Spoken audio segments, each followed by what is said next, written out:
आपल्यासोबत विश्व हिंदू परिषदेचे महाराष्ट्र आणि गोवा प्रांताचे क्षेत्रमंत्री गोविंद शेंडे सर आहे. सर, ज्ञानव्यापी संदर्भात जो आर्किओलॉजी सर्वे ऑफ इंडियाचा एक अहवाल आला, त्यांनी न्यायालयात देखील सादर केला. त्याने स्पष्ट उल्लेख मी पाहतो की हे हिंदू स्ट्रक्चर होतं आणि ते फाडून तिथे मस्जिद तयार करण्यात आलेली आहे. आता पूजेला तर परवानगी तिथे मिळालेली आहे न्यायालयाच्या आदेशाने. विश्व हिंदू परिषदेची पुढची भूमिका काय आणि काय मागणी आहे?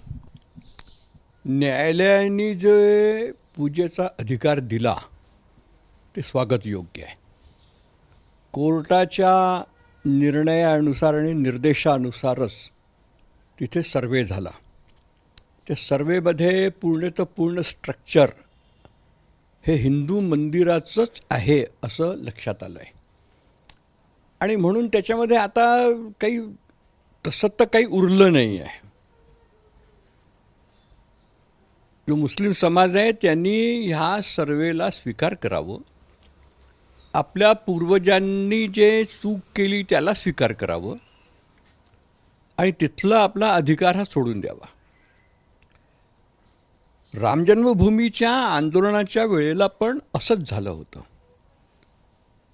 आपण खूप विनंती केली होती की बा तुम्ही आता आपला अधिकार सोडून द्या. हे बाबरनी तोडून बनवलेलं स्ट्रक्चर आहे. पण त्यांनी ते ऐकलं नाही. त्याच्यामुळे इतकं मोठं आंदोलन झालं. शेवट काय झालं की पुन्हा त्याचा सर्वे झाला, जमीन खोदून सर्वे झाला,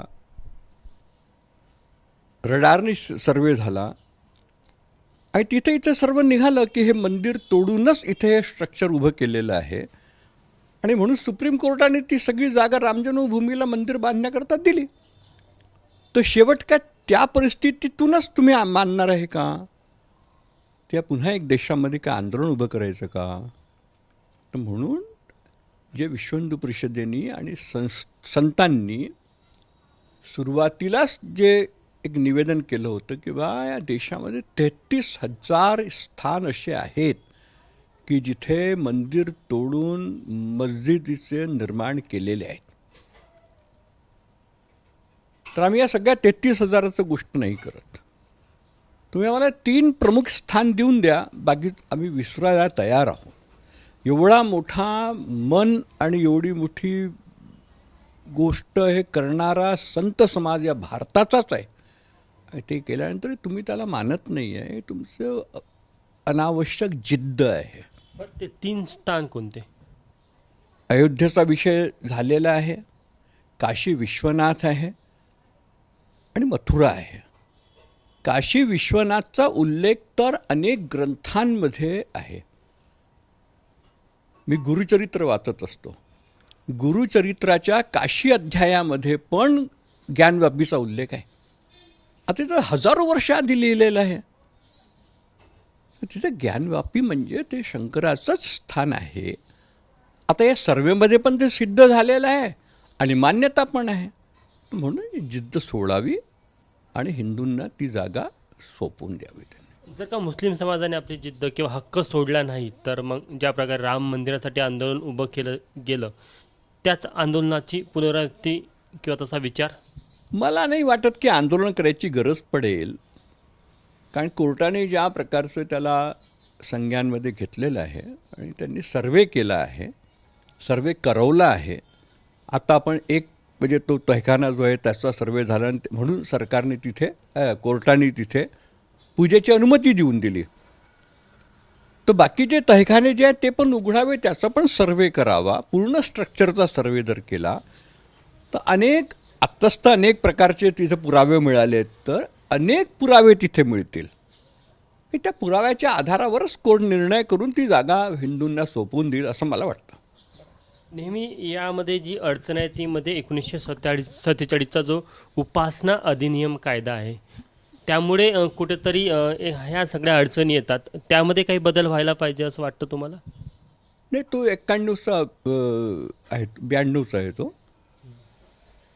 पण ते एक विशेष परिस्थितीमध्ये त्यावेळेला त्या राजीव गांधीच्या पंतप्रधान असताना तो निर्णय घेतलेला. पण तुम्ही जे वस्तुस्थिती त्याला तुम्ही कसं नकारू शकता?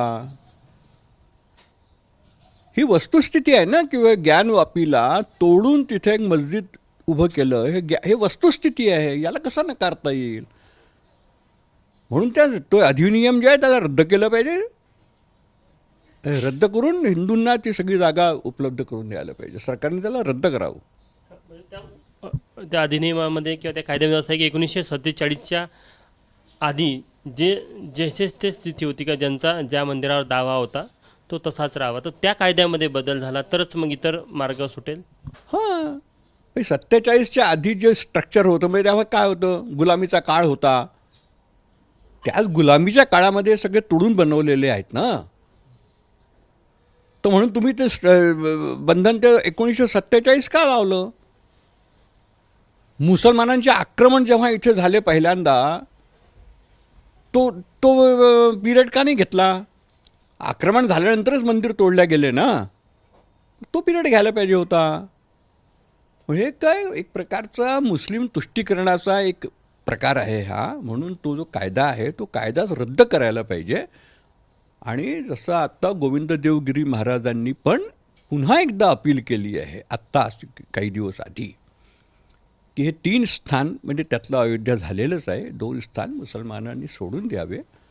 बाकीच्या विषयावरती आम्ही हिंदू समाजाला समजवू आणि त्याला आम्ही आग्रह करणार नाही.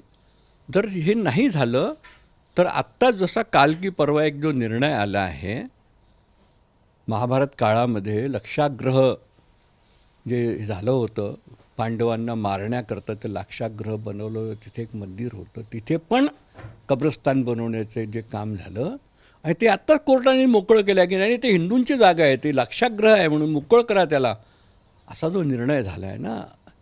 जर ते नाही झालं तर असे देशामध्ये अनेक केसेस चालतील कोर्टामध्ये आणि मग त्याचे परिणाम काय होतील. म्हणून मुस्लिम समाजाने मोठं मन दाखवावं. हे जे नेहमी गंगा जमनी संस्कृती भाईचारा या सगळ्यांचा शब्दांचा प्रयोग जो होता तर तो फक्त काय हिंदूंसाठीच आहे का.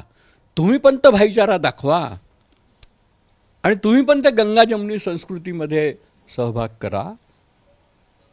हे जर नाही झालं तर मग बाकीच्या सगळ्या आता तो मग लोक उठतीलच ना. लोकांना कुठपर्यंत समजावणार आहे तुम्ही. लोक उठतील की हे पण मंदिर होतं, हे पण मंदिर होतं, हे पण मंदिर होतं, सगळेजण कोर्टात गेले मग काय होईल.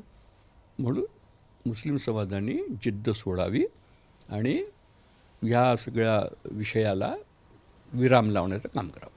सध्या ज्या प्रकारे मुस्लिम समाज धडपड करत आहे, न्यायालयामध्ये आव्हान देत आहे, असं वाटत नाही त्यांना की त्यांची मानसिकता की ते हक्क सोडेल म्हणून.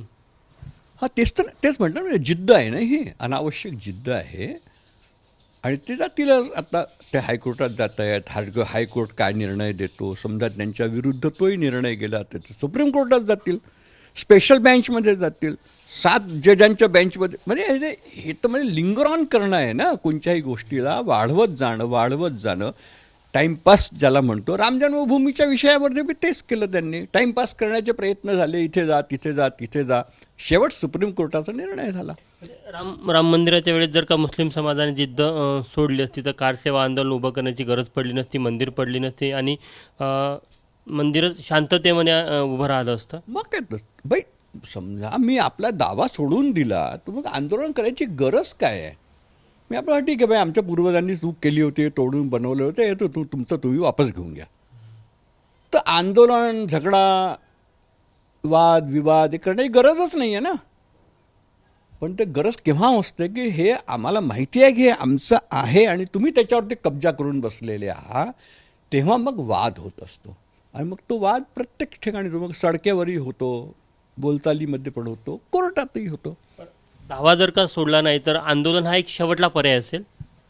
मला वाटतं आंदोलन करायची गरजच पडणार नाही ज्ञानवापीमध्ये आणि मथुरेमध्ये. कोर्टाचाच निर्णय येईल आणि ती जागा मोकळी होईल. तर हे होते गोविंद शेंडे सर. कॅमेरामॅन अतुल हिरडेसह तुषार कोहळे, ABP माझा, नागपूर. ABP माझा, उघडा डोळे बघा नीट.